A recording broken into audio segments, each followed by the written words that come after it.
Boa tarde. Eu sou o Adenilson e eu trabalho lá na Local Web, no CSIRT da Local Web. Aqui eu vou falar basicamente que é uma extensão de um workshop que a gente passa para cliente, tanto interno quanto externo. Depois eu vou passar alguns números aí que a gente tem lá referente a e-mail. Mas hoje, por exemplo, eu estava vindo do interior, né? Se tiver algum R aí meio estranho para vocês, eu sou caipira, tá? Quase interior, igual o próximo amigo ali.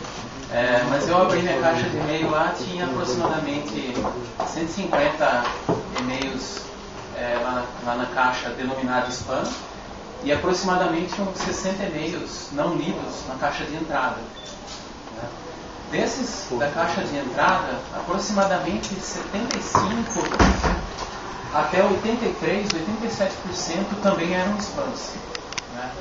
Então é basicamente disso que eu vou falar um pouquinho aqui. Né? Como que a gente trata isso? Porque na verdade é algo bem complexo que acaba afetando inúmeras formas dos nossos computadores e os servidores da nossa empresa e das nossas casas. Né? Bom, aqui é mais ou menos uma agenda, né? Eu vou falar, dar uma revisão de spam, os tipos, boas práticas, spammers, os problemas causados, que eu vou falar um pouquinho dos nossos números, a estrutura básica aí que a gente pode encontrar quando alguém está querendo enviar um e-mail.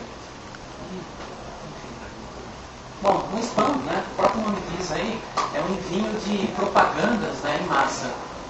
Então, às vezes a gente recebe lá um e-mail lá do peixe urbano, submarino, aquilo ali é um spam. Né? Então, mesmo você querendo receber aquela mensagem, mas é um spam. Então, aí tem várias formas, né, de spam. Propagação de códigos maliciosos, né? Tem os vários intuitos, né, os objetivos. Disseminação de golpes, né? Eu vou falar um pouquinho de phishing, que eu escolhi. Vendas de produtos, aí, tanto ilegal e legal. E o marketing abusivo, né? Entre outros. Né? Então, tudo aquilo que chega lá que você não quer receber é intitulado de spam. Alguns tipos aí bastante comuns, né? Que esse material aqui, pessoal, só fazendo um parênteses, vocês podem encontrar lá no CERT ou no antispam.br. É um material em que eles divulgam que é para as empresas, para as escolas passarem. Né? Tem alguns detalhes aqui que foram melhorados, mas basicamente o material está lá. Tá? Então, alguns tipos aí de spam bastante conhecidos, né? Correntes, boatos, propagandas, as ameaças, brincadeiras de difamação, pornografia, código malicioso. Esses dois aqui, né? Um spam para a internet, outro para posse, né? É chamado phishing, né? Hoje em dia a gente pode encontrar. E, né? Se a gente entrar lá no Facebook, Orkut não tem mais, mas no LinkedIn você vai ver que também tem muito spam lá que você não quer ler aquela informação, mas ela está lá também, é um tipo de spam. Tá? Eu não vou entrar em cada um deles porque demandaria um tempo maior. Esse daqui é uma apresentação aí que a gente leva mais ou menos 1 hora. Né? Quando entra um funcionário ou clientes, a gente percorre todos esses tipos. Né? Mas eu não peguei e escolhi o phishing, né? Que também é chamado fraude, para falar, que ele tem o intuito de buscar suas informações financeiras, basicamente, né?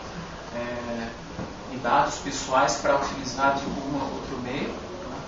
E o fraudador se passa por uma pessoa conhecida. Conversando aí recentemente com um colega do CCI de um banco conhecido, ele estava falando que no Bradesco até, os phishings, que é o spam malicioso, que normalmente tem um link lá naquela mensagem para você clicar e direcionar para um site ou para você baixar um Trojan ou um programa malicioso. Ele estava comentando que eles são tão inteligentes que ele só vai funcionar na casa do cliente, na casa lá do destino, né? Porque se você lá, normalmente a gente tem um estudo para verificar os spams, levantar os objetivos. Agora, quando a gente baixa nas nossas máquinas, na nossa rede, lá no nosso AS, aquele spam, aquele phishing não vai atuar. Porque ele tem uma espécie de uma blacklist ou uma whitelist, 12 T's que ele não pode ser analisado, ele não vai atuar. Então quando chega lá, isso aqui é um exemplo, né? Não está muito legal a imagem, mas você recebeu lá o e-mail. Ele vai chegar na sua caixa, não vai tomar ação naquele momento. Ele vai dar alguns minutos, ele vai verificar se você tem um antivírus, se você tem um anti-spam, se você tem um anti-spyware, aí sim ele vai atuar. Então, muitas vezes a gente recebe e ele não vai tomar ação, porque você tem a atualização do seu sistema operacional, ok? Então, tem vários detalhes. Então, o spammer está muito esperto quanto a isso. Então, é algo bastante preocupante. É um assunto bastante delicado que eu vou mostrar daqui a pouco os números, que demanda muito tempo, muito estudo e muito trabalho. Em breve aí vai ter as Olimpíadas, por exemplo. Lá a gente está coletando algumas informações de alguns produtos, assim, fazendo uma busca rápida. A gente encontrou lá tipo 250 domínios parecendo algo das Olimpíadas, mas não é. São domínios registrados para quando você receber o e-mail, no caso um phishing, você clicar, vai baixar daquela hospedagem um arquivo malicioso com o intuito de buscar suas informações, né? com vários objetivos, diversas informações que você possa ter lá. Algumas boas práticas, né, referente a spam, phishing. Nunca responda a spam. Se você fizer isso, você vai estar falando, eu estou aqui. Aí ele vai passar a te enviar. Evitar cadastrar e-mail pessoal em qualquer lugar. Sempre tem lá um e-mail alternativo para você, se quer conhecer aquela lista de discussão ou você não tem certeza que quer comprar aquele produto, utilize aquele e-mail, porque você vai passar a receber aquele tipo de mensagem. Normalmente esses caras não é uma lista de discussão que você vai poder ir lá e descadastrar. Então é algo simples que você pode fazer, só que na prática a gente não faz. Então eu estava conversando agora há pouco, um outro evento que a gente foi, a palestrante estava falando que ela foi num hotel, foi colocar igual eu fiz aqui, coloquei lá o pendrive, coloquei o pendrive e tinha no computador um programa para que você colocasse o pendrive, todas as informações do seu pendrive se fosse por computador, né? E aí quando você recebe esse tipo de e-mail, aquele e-mail vai capturar essas informações. Então, não é nem no seu computador, é em computadores que você possa estar utilizando, em faculdade, enfim, qualquer local, né? É essa preocupação. Aquilo que eu já falei, não clique em suspeitos, tome cuidado com mensagens referentes aos seus dados, né? CPF, Receita Federal, Polícia Federal, enfim. Preserve seu e-mail, evite fornecer em chats, né? Aqui você está usando lá o Facebook, né?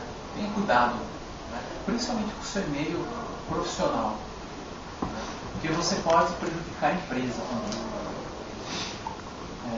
Utilizar, né, os programas aí anti-spam, antivírus, anti-spyware.